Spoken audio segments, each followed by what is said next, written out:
Bersama RST Rumah Suara Torang, BTNCK, Gubernur Ben, Wakil Gubernur Pilihan Rakyat Papua. Suara Torang, Suara CK, Rumah Suara Torang. Saudara semua di mana saja berada di Tabi dan Seri, Provinsi Papua. Hari ini kita kembali lagi dengan podcast untuk menyuarakan kenapa dan mengapa harus BTNCK. Pada tema kali ini kita diskusi tentang partisipasi generasi Z dalam menghadapi pemilu.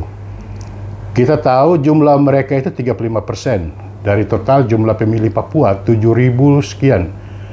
Itu dari 200.000 suara BTM, 200.000 suara Pak Mario MDF waktu pemilu 2024. Lalu yang tidak memilih itu juga 200.000. Nah, generasi Z juga 200.000.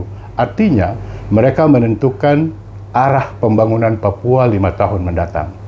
Bersama saya di studio podcast Rumah Suara Torang telah hadir Adinda Julia. Selamat datang. Selamat datang, selamat sore Julia.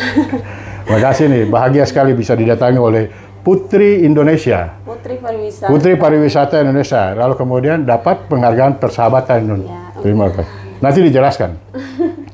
Adinda Julia, bisa perkenalan biar pemirsa khususnya generasi milenial, generasi Z yang ada di Palma Papua dan juga mungkin orang tua-tua ketorang bisa tahu siapa sih dan latar belakangnya apa. Silakan. Perkenalkan, nama saya Julia Jacqueline Rosrai, biasa disapa Julia. Umur saya 25 tahun. Saya adalah seorang Putri Pariwisata Indonesia Persahabatan 2023. Iya. Ya, latar belakang saya sekarang ini saya lagi terjun dalam dunia aktivis lingkungan. Oh, lingkungan ya? Iya, jadi saya berperan aktif di situ untuk membantu pemerintah kota. Untuk membersihkan sampah. Oh, sampah ya. Ya. Jadi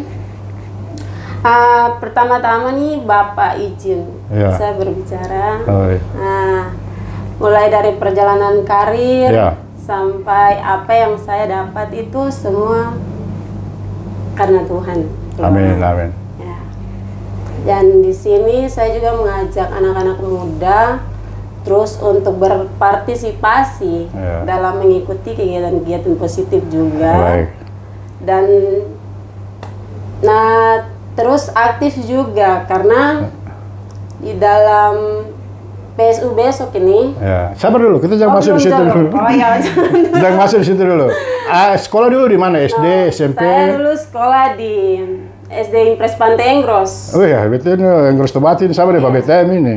Karena saya nih anak Enggros. Oh, Enggros ya. Saya pernah kan dari Depapre, Tanah Merah, Marga Yarosrai. Yarosrai, SMP? Di SMP 4 AB Pantai. Oh, AB Pantai. Ya, SMP Negeri 4 AB Pantai dan SMA di SMA Negeri 2 Biak. SMA Biak. Oh. Dan kalau kuliahnya di Widya Agama Malang. Widya Agama Malang jurusan? Jurusan Teknik Sipil 2021 selesai. Wah, ini berarti calon-calon kontraktor muda juga ini. Baik, Adinda. Kita tahu bahwa sekarang kita ada pada era 5.0. di mana digitalisasi ini menjadi peran penting, termasuk bagaimana bisa berpartisipasi dalam penyelenggaraan pemungutan suara ulang 2025 Agustus mendatang. Sebagai generasi Z, saya ingin tanya dulu, ada satu hari habis waktu berapa jam untuk main di scroll medsos itu berapa hari? Satu hari berapa jam? Kayaknya banyak. Lebih banyak? 7 jam paling. 7 jam ya? Iya, paling banyak. Berarti lebih banyak dari rata-rata. Kayaknya rata-rata itu 3-4 jam. 3-4 jam. Ini luar biasa ini. Lebih banyak 7 jam. Iya. Bagaimana ada yang melihat partisipasi pemilih di Papua dalam pemanfaatan media sosial untuk pelaksanaan pemungutan suara ulang? Baik KPU, Bawaslu, kayaknya ini sepi-sepi saja ini. Iya. Silakan. Kalau untuk saya di era sekarang ini, itu kalau kita scrolling di TikTok, itu kalau ada misalkan kandidat kita yang macam misalkan saya juga sedang memposting, itu kan sering jadi sorotan. Artinya, wah ini BTM ini deh dia punya ide-ide untuk berkonten, terus dia punya kegiatan-kegiatan positif ini juga bisa untuk membantu dalam kita branding gitu, kita jual dia supaya orang-orang yang tidak tahu Bapak BTMCK ini seperti apa, mereka cukup untuk nonton TikTok saja atau media sosial saja. Tanpa harus ke lapangan, tanpa harus turun kampanye itu dalam ruangan saja. Ini Bapak dia punya visi misi nih bagus, kayak begitu. Terus untuk yang jangkauan yang di kampung-kampung sana mungkin pakai HP Nokia kayu boleh dong, tahu internet. Tapi sekarang kayaknya rata-rata Android ini. Android, jadi dong sudah tahu ketemu Bapak BTM ini dia orangnya seperti apa gitu. Kalau Bapak CK mungkin kalau teman-teman yang umur kita itu belum tahu. Ya, karena Pace itu kamu belum lahir kayaknya. Iya, sangat benar Bapak. Jadi untuk kita lebih ke arah lebih mempromosikan beliau juga, karena ada teman-teman juga yang bilang Bapak Cika tuh siapa sih kayak gitu. Beliau punya karir itu apa-apa saja begitu. Jadi ada ini sosialisasi Pak BTM, Pak CK di TikTok, di medsos umpama itu secara mandiri, bukan diarahkan oleh orang. Iya, secara mandiri. Itu kenapa sampai bisa begitu? Karena kan bukan tim sukses toh. Iya. Coba kenapa ini menarik? Karena saya ini kan tertarik dengan beliau untuk Bapak BTM, karena memang saya belajar dari Bapak, dia punya sifat sifat paling luar biasa. Ya, beliau orangnya santun, bersahaja, serta marah. Benar, siapa saja dirangkul. Jadi macam ini saya harus mempromosikan. Terus waktu itu juga sempat di Ranmol Papua, kita datang sama Kakak Victor. Nah di situ kita izin, bilang Bapak izin saya akan buat berita dan saya akan mendukung Bapak. Makanya di situ saya bilang Putri Pariwisata Indonesia Persahabatan 2023 mendukung BTM jadi Gubernur Provinsi Papua. Langsung saya mainkan flyer saja kayak gitu. Luar biasa, ini adik ini punya kesadaran bahwa pemilu itu penting untuk perubahan ke depan, yang menentukan figur. Nah, yang berkaitan dengan adik punya pemberitaan itu saya ada baca. Konteks yang menarik buat saya adalah adik bilang bahwa kesulungan, hak kesulungan. Mungkin bisa diuraikan di sini apa sih yang dimaksud dengan hak kesulungan? BTM CK ditempelkan dengan hak kesulungan itu maksudnya bagaimana? Pandangan generasi milenial, generasi Z ini. Jadi hak kesulungan ini seperti namanya sebuah hak begitu. Macam ibaratkan seorang anak laki-laki yang dilahirkan, dia itu yang mempunyai hak begitu, karena dia memiliki marga kayak begitu.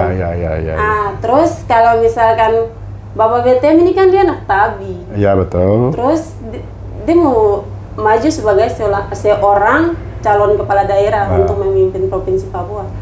Kenapa ada anak Tabi sendiri yang dengan anak Sereri yang mau jadi pemimpin di tanah ini, saya harus memilih orang lain kayak begitu. Saya harus memilih orang tua dua sendiri supaya.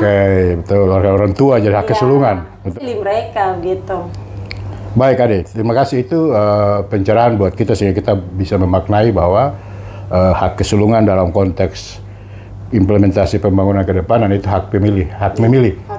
Vox Populi, Vox Dei, suara rakyat, suara Tuhan. Jadi suara adik tadi juga adalah suara Tuhan, mendoakan. Sesuai dengan pandangan dan pengalaman adik tentang pariwisata, saya mau menarik ke situ. Andaikan Pak BTM CK terpilih menjadi gubernur, apa saran adik untuk pembangunan pariwisata ke depan? Waktu itu kan kita ada jumpa dengan Bapak, dan saya punya usulan, saya tidak sampaikan secara publik, karena memang waktu itu dikasih ruang terbatas, jadi saya punya harapan buat sebagai Ratu Kecantikan Provinsi Papua dari dunia pariwisata. Jadi saya mau berbicara untuk Bapak, mereka berdua ketika terpilih nanti itu kembangkan pariwisata berkelanjutan yang ada di Provinsi Papua itu seluruhnya begitu. Jangan hanya di Jayapura saja. Jayapura ini kayaknya kalau ketemu lihat event besar itu setiap tahun itu pasti ada banyak karena sudah ada Festival Danau Sentani, Teluk Humboldt dan lain-lain lah. Gitu. Jayapura ini terlalu berkembang. Jadi coba datanglah di Kepulauan Yapen.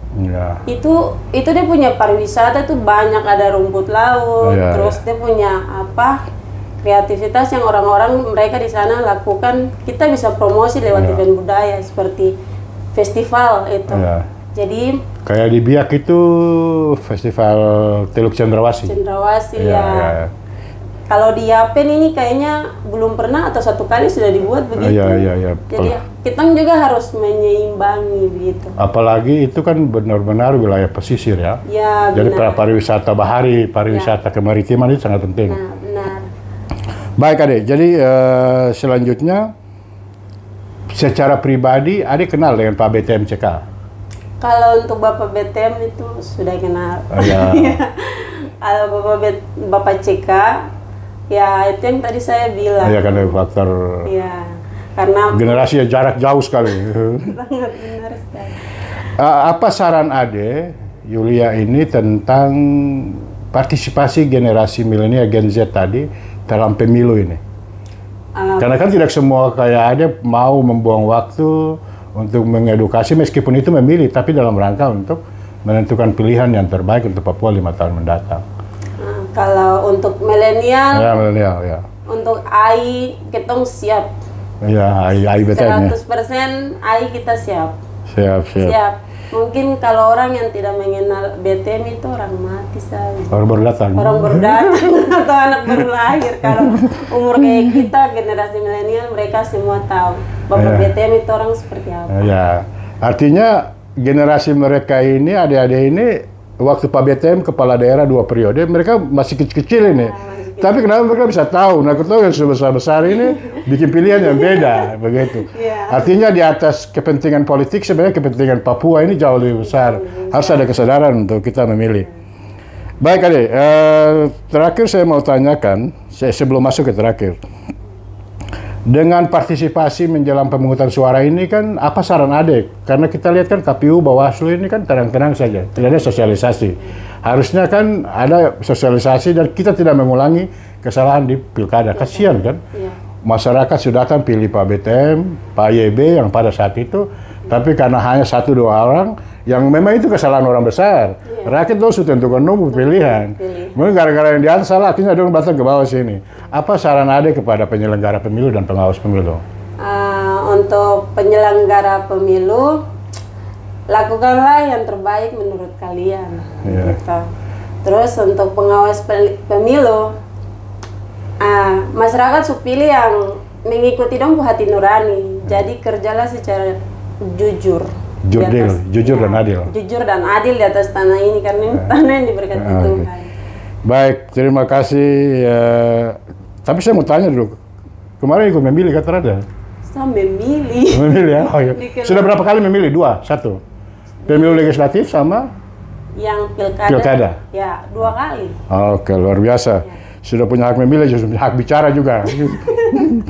Baik, terima kasih. Ade, closing statement. Terima kasih untuk kehadirannya. Saya mau ingin sampaikan apa tanggapan Ade berkaitan dengan melihat hiruk-pikuk dinamika politik di Papua. Ada yang baku-baku ancam di medsos dan segala macam. Kita setiap hari lihat itu, scroll. Nah, saya harap dengan kehadiran Ade ini kita mengedukasi pemilih pemula bahwa pemilu itu bukanlah alat pemecah belah, tapi itu adalah alat integritas untuk menunjukkan jati diri dan eksistensi kita. Nah, closing statement apa yang Ade bisa sampaikan kepada pemilih milenial, generasi Z, dan kepada masyarakat Papua pada umumnya? Untuk milenial Gen Z, harapan saya kalau kalian memilih besok nanti tanggal 6, itu kalian menggunakan hak pilih dengan sebaik-baik mungkin. Iya, karena 200.000 orang tidak memilih. Tidak memilih, kayak begitu. Jadi kalian harus gunakan, karena hak memilih kalian itu menentukan 5 tahun ke depan. Tidak boleh golput, kayak begitu. Karena kalau mau bilang Gen Z ini kan dia macam apa? Penentu begitu. Penentu kemenangan. Ya, kalau orang tidak datang memilih itu kemenangan bisa abstain juga itu. Jadi jangan pernah kamu bilang kita pilih ini juga nanti kita biasa-biasa, tidak boleh. Karena yang menentukan pemilihan kepala daerah itu masyarakat. Jadi kalian juga termasuk masyarakat di dalam kota Jayapura, di provinsi Papua, kayak begitu. Baik, terima kasih Adinda Yulia. kita sudah sampai pada penghujung podcast ini. Terima kasih sudah datang jauh-jauh, hujan-hujan lagi ke ruang kita. Kesadaran berpolitik juga ditujukan dengan berpartisipasi, dan mari kita cerdas menggunakan media sosial untuk menentukan pilihan kita. Saudara semua, pemilu adalah alat untuk kekuasaan politik. Tapi BTMCK, pemilu bukan saja alat kekuasaan politik, tapi juga bicara tentang generasi Tabi Sereri berikutnya, seperti Ade Yulia dan lain-lain yang menatap masa depan Papua 5, 10, 20 tahun mendatang. Terima kasih dari kami, Studio Podcast Rumah Suara Torang, Suara BTMCK. Terima kasih.